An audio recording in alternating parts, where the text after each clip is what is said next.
The story of Irenaeus of Lyon is one of the most remarkable stories of the early church because he stood at a turning point, close enough to hear the echo of the apostles themselves, yet far enough into history that Christianity was already being challenged by confusion, division, and persecution.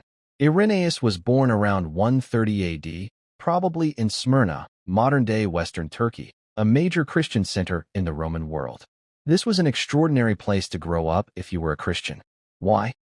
Because the bishop there was Polycarp, an old man who had personally known John the Apostle. This means Irenaeus was only 2 generations removed from Jesus. As a young boy, he sat and listened to Polycarp teach. Years later, as an old man himself, Irenaeus wrote with deep emotion that he could still remember where Polycarp sat, how he spoke, his manner of life, and his stories of conversations with John and others who had seen Christ. For Irenaeus, Christianity was not a collection of theories. It was living memory. He had received the faith from men who had received it from the apostles. That shaped everything he later wrote. Around 155 to 156 AD, persecution broke out. Polycarp was arrested by Roman authorities. When ordered to deny Christ, he famously answered, 86 years I have served him, and he has done me no wrong. How can I blaspheme my king? He was burned and then killed. Young Irenaeus almost certainly knew of this martyrdom directly. Imagine what that would do to a young Christian. The man who had taught him the faith sealed it with his blood. This taught Irenaeus something he never forgot. Truth is worth dying for. This conviction later made him one of Christianity's strongest defenders. At some point, Irenaeus left Asia Minor and traveled west across the Roman Empire to Gaul, modern-day France. He settled in the city of Lyon, then called Lugdunum. Why he moved is not fully known. Possibly missionary work, church assignment, strengthening Christian communities. The church in Gaul had many Christians from Asia Minor, so his background made him a natural fit. There he became a priest under Bishop Pothinus. In 177 AD, Christians in Lyon faced brutal persecution under Roman authorities. Believers were imprisoned, tortured, publicly executed. Among the martyrs was the elderly Bishop Pothinus, over 90 years old. He was beaten and died from his injuries. One of the most famous martyrs was Blandina, a slave girl whose courage amazed even her persecutors. At the time, Irenaeus had been sent to Rome on an important mission. That trip likely saved his life. When he returned, he found his church devastated. Its shepherd was dead. Its members had been slaughtered. Its survivors were wounded and shaken. He was then chosen to become the new bishop of Lyon. He inherited not comfort, but a wounded church. This was the crisis that defined his life. The church was no longer only threatened by Roman persecution. It was being attacked internally by false teaching. The most dangerous was Gnosticism. The Gnostics taught strange ideas. The material world was evil.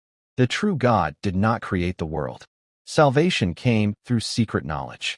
Christ only seemed human. These teachings sounded intellectual and sophisticated. Many were attracted to them. Irenaeus saw the danger immediately.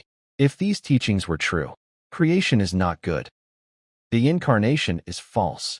Christ did not truly redeem human nature. Christianity becomes secret elitism. So he fought back. Around 180 AD, he wrote his great masterpiece, Against Heresies. This was not a short pamphlet. It was a massive, careful work. First, he documented Gnostic teachings in detail. Then he dismantled them piece by piece. His main argument was beautifully simple.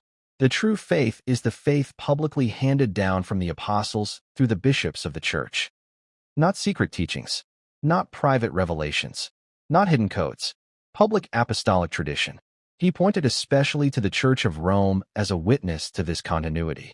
This became one of the strongest early arguments for apostolic succession. Irenaeus did more than refute error. He built a magnificent vision of Christian truth. His central idea was recapitulation. He taught that Christ retraced human history and corrected it. Adam disobeyed, Christ obeyed. Eve cooperated in disobedience. Mary, mother of Jesus, cooperated in obedience. Humanity fell through one man. Humanity is restored through one man. He saw all history converging in Christ. This was one of the earliest and deepest explanations of redemption in Christian theology. Though strong against false teaching, Irenaeus was also a peacemaker. A major controversy arose over the date of celebrating Easter. Eastern and Western churches disagreed. Some wanted harsh action. Irenaeus urged patience and peace. He appealed for unity without sacrificing truth. This balance is why he was later called Doctor of Unity. Little is known with certainty. Tradition says he died around 202 AD, possibly as a martyr during persecution under Septimius Severus. Whether or not he was martyred, his life had already become a witness. He had preserved apostolic memory, defended the Incarnation, protected Christian unity, shaped theology for centuries. He helped secure truths Christians still confess today. Creation is good. Jesus truly became man. Salvation restores the whole person. Apostolic tradition safeguards truth. History finds its meaning in Christ. Nearly 1,900 years later, his voice still speaks. And perhaps the most beautiful summary of his life is his famous line, "The glory of God is man fully alive, and the life of man is the vision of God."